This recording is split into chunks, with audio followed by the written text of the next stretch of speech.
For him, his Venus, second and ninth house ruler, which has to do with wealth, money, values, speech, in the sixth house of, again, combativeness,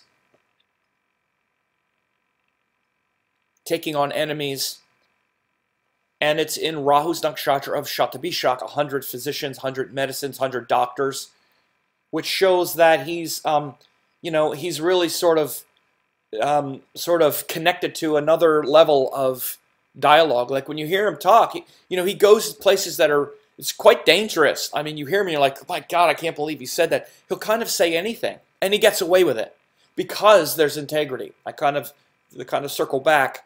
He didn't get away with that, though. And he didn't get away with this N-word comment. As much as he's gotten away with things, it's probably emboldened him over the years to just say what he wants to say.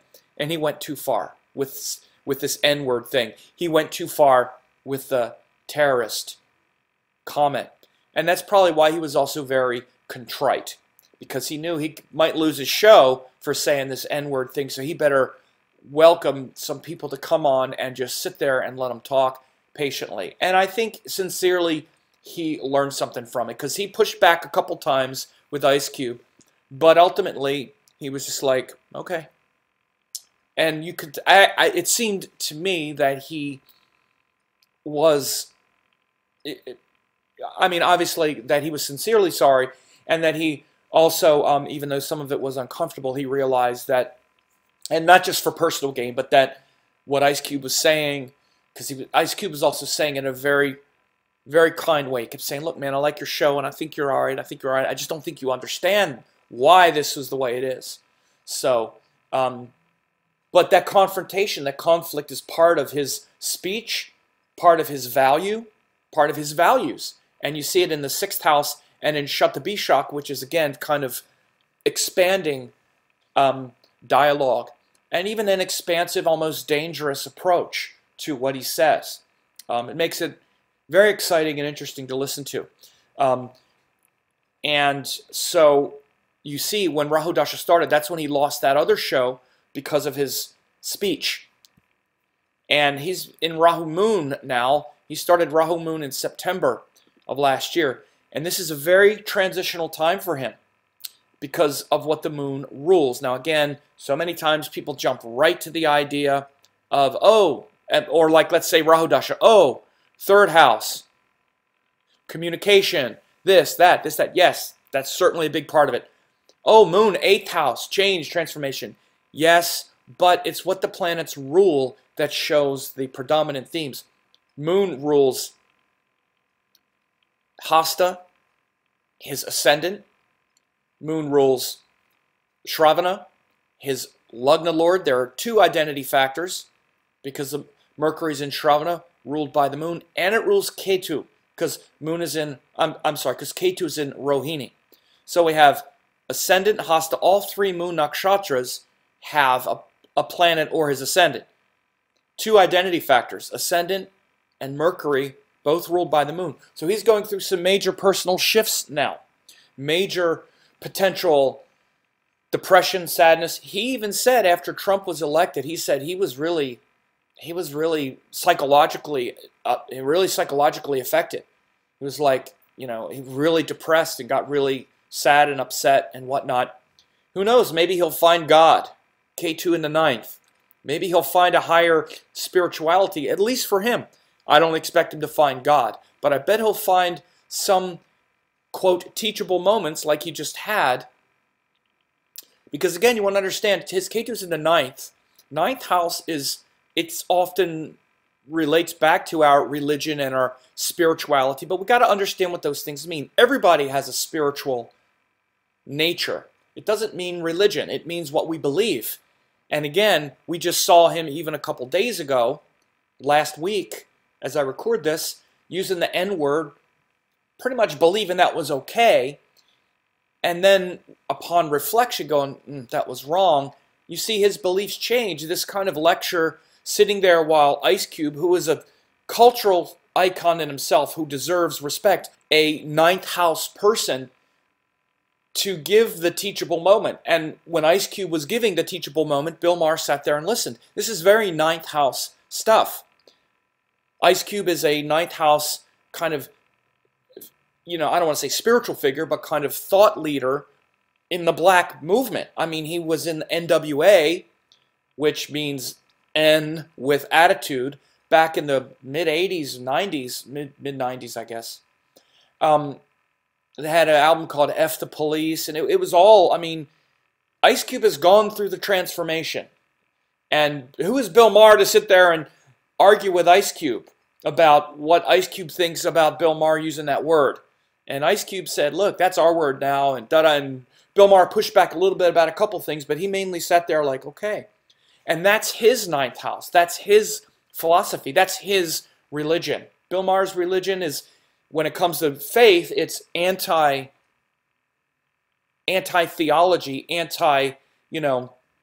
organized religion. But he has a belief and a philosophy, and he's driven by his philosophies. Again, I talked about the about the atheism. But besides that, everybody, including Bill Maher, also has a ninth house philosophy of life.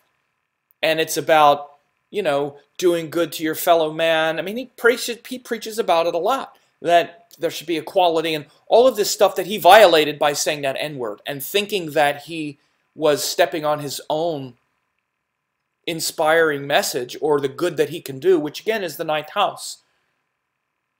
Showed that in his moon dasha, Rahu moon, because the moon is ruling two identity factors, his ascendant and his Mercury, and Ketu in the ninth, which shows that he thinks he already has it all figured out. By the way, this is one of the strong indicators of atheism as well.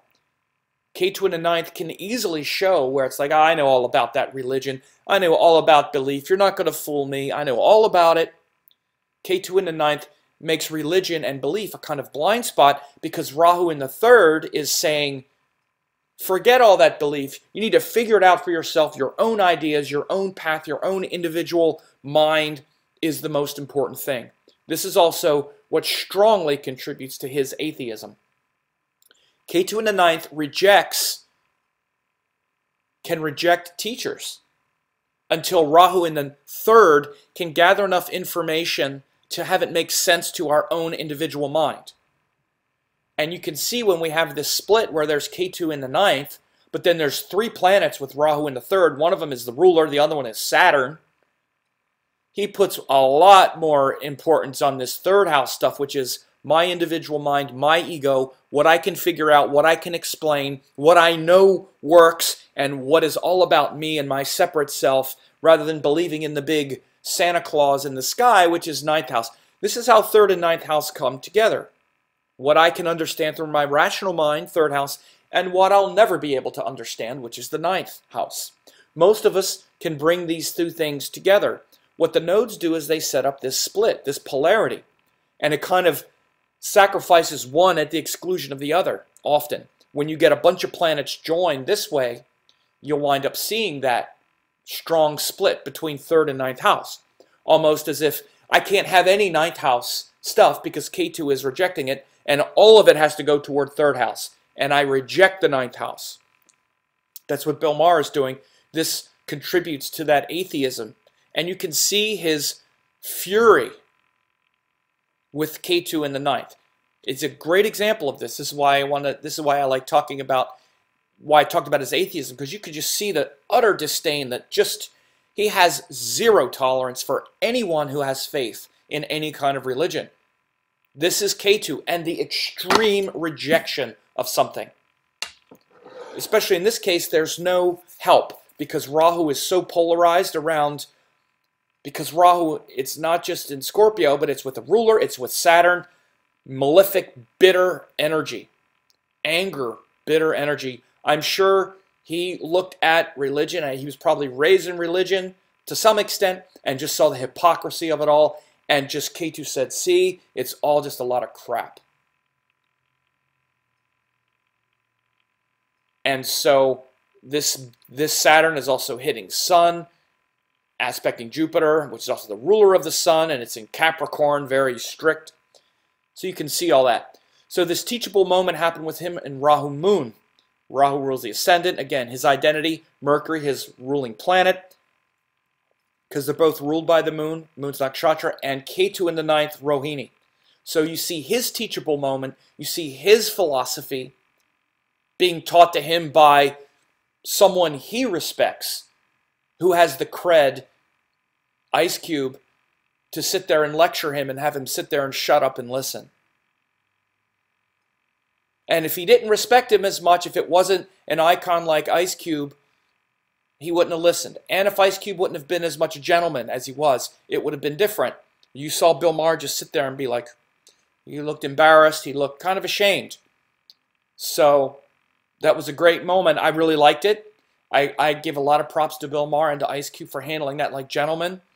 And I wanted to look at Bill Maher's chart to see, and I'm glad we have a good birth time on him. I think I did a chart on Bill Maher a while ago too, but I just did it again because this was a good moment. And he's a good case study for several things. Last thing I'll look at is Navamsha. Obviously we'd expect, I'm sorry, this is his Dasamsha, his career chart. By the way, here's a teachable moment. You're looking at someone's career, don't look at the Navamsha chart. I don't know why people say this still. What about in the Navamsha, I see this. This is great for his career. Career is the Dasamsha chart. You look at that, okay?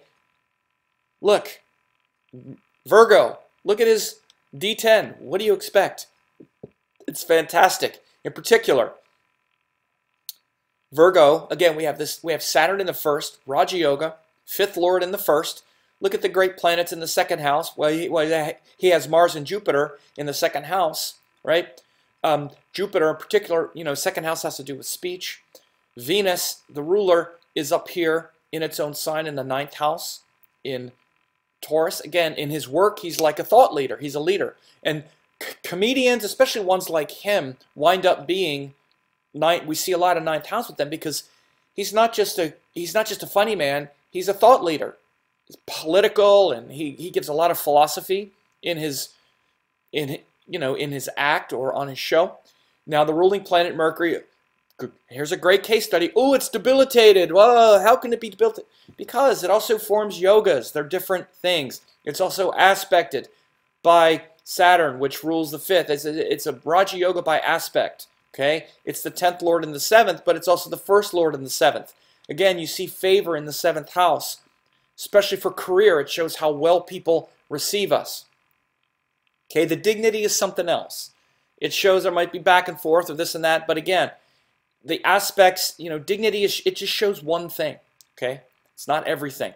And planets still form yogas, even if they're in bad dignity. Yogas show results. So when you're looking at harmonic charts and you're looking for things that show results, you don't necessarily look at dignity. You look at yogas and how well and whether they give yogas, whether they produce results. That's what show results, yogas, which have to do with rulers and houses. Dignity is secondary. Secondary, it shows, but it's not what produces the result. It shows how well we enjoy the result, the difficulty to achieve the result often or sometimes. However, in this case, you can see the debility of Mercury is easily buttressed by the Raja Yoga aspect from Saturn, the fifth lord.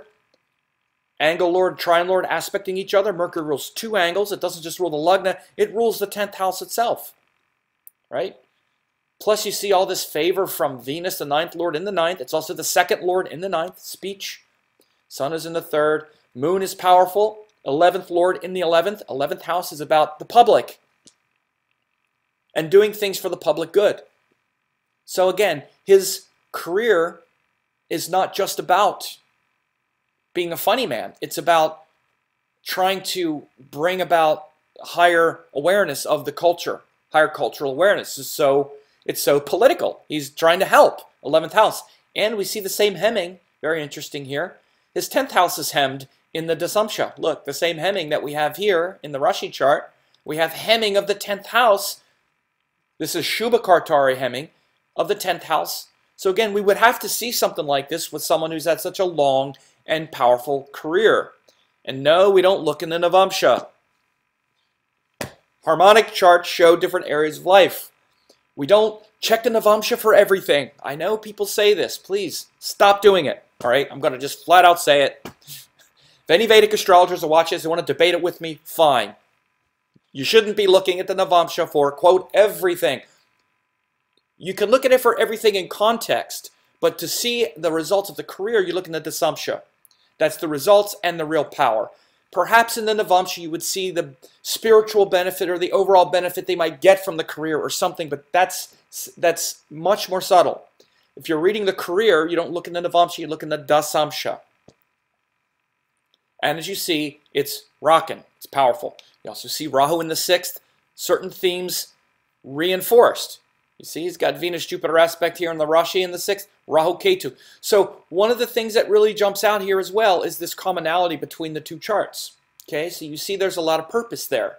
A commonality of purpose. I haven't even looked at his Navamsha, but let me look at it real quick just to see. I bet you'll see that there's a difference where the Navamsha chart is not as similar to the Rashi chart. Yeah, look at how different it is. Look at how you got all these planets over here, and it's kind of similar, but look, you have a malefic in the Lagna. Natural malefic. I know, you're saying malefic, it's Jupiter. Jupiter's the 8th lord for Taurus. It's a functional malefic. You need to pay attention to that, right? There are some things about it that are okay, but when you look at the Lord is with Rahu. 7th lord Mars is in the 6th. So the Karaka in the I don't think he's been married. I think he probably enjoys his relationships. I don't think he's been married. Karaka is with Rahu. The 7th lord is in the 6th, not supporting very well. Jupiter, 8th lord in the Lagna. It's a Taurus ascendant, but he's got Jupiter, functional malefic in the Lagna, which is the 8th lord. Again, right away, when I see a planet, I see the lordship. And you'll be wise to start doing that and stop saying, Jupiter's in the Lagna. I can't believe he's not married with kids. Well, it's Taurus. It's the 8th lord, okay? And you look at what you're looking at this chart for. If you're looking at it for relationships, you look at the Karaka, which is Venus. Yes, Venus is in the 9th, which is good, but it's with Rahu. Creates a lot of stimulation, not necessarily marriage. And then you look at the ruler of the house. 7th house in the Navamsha. The Lord is in the 6th. 6th lord, again. So, not so much for marriage, you would say. Might be some contentiousness, a lot of desires, maybe playboyish kind of behavior. I don't really even know his relationships that much. But on balance, when you look at the Navamsha chart on balance, it's like the merit and the stuff that he's here to do. You also see a lot of stuff. Jupiter in the Lagna does make him like a Jupiterian person as a teacher. Venus, Rahu in the 9th does give him overall merit in life. Again, you have to know how to read the charts on many levels. If you're looking at the Navamsha for all indications, which is how it's referred, then when you read it for all indications, you're reading it in general. You want to look at the 10th lord in the Navamsha in general for the career? Do that. Look, 10th lord, Saturn in the 5th. Creativity, and it's a powerful relationship, but you read this chart this way in aggregate, the way I'm doing. If you're going to read it for the relationships, which is the D9 as a relationship chart, then you do what I just did.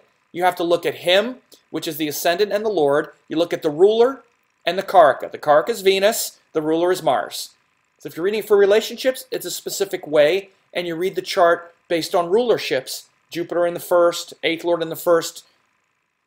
If you're reading it in aggregate, as it's said to read the Navamsha for all things, then you do that like I just did basically for all things. Moon, Mercury. Look, powerful Mercury. Speech, right? Talking a lot. Precise cutting speech, K2 in the 3rd. 10th lord in the 5th, creative career. Powerful career, focuses on it a lot. So that's how you read the D9 in aggregate. And then using the Dasas. So that was also a quick kind of tour of how to juggle the harmonic charts a little bit. If that was over a lot of people's heads, that's fine. Some people it wouldn't be. But that's a Bill Maher case study, teachable moment. He's a good case study for several things, and I hope you enjoyed this.